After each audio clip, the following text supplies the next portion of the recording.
You have a very specific knowledge of the inner workings of the UN Security Council, so let's apply that to the North Korea threat, shall we? How best to navigate the UN at the moment? What would be your prescription?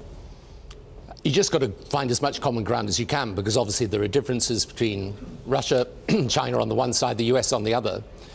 On the other hand, I think what the US is trying to do at the moment is probably the right thing. It's keeping all its options on the table.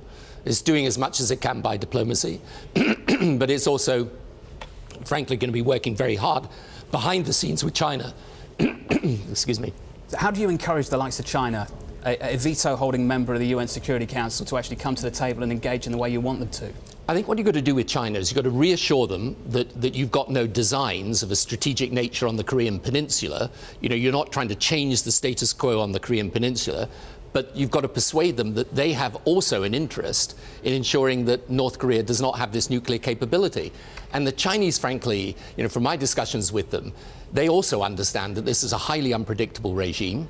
I mean, I don't think the relations are really, you know, they're not really relations of trust between those two countries. But the Chinese still have enormous power and influence to move the situation in the right direction. So I think what you've got to do is a combination of things. You've got to work the UN.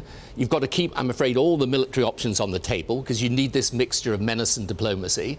And then you've got to try and work as hard as you can with the Chinese to get some sort of common strategy. And Tony, what is the realistic end game? I mean, there's a lot of talk about denuclearizing the Korean Peninsula. Is that realistic at this point, or is it more a matter of containment, to borrow from George Kennan? Yeah, well, it's a really good point, but I think you've got to go for denuclearization if you can, because the truth is, once a regime like this has a nuclear weapon, and this is a regime more unpredictable, more odd, I think, than any I can ever recall. And so if you allow them to have that nuclear capability, you've then injected into the region something of enormous unpredictability, uncertainty and danger.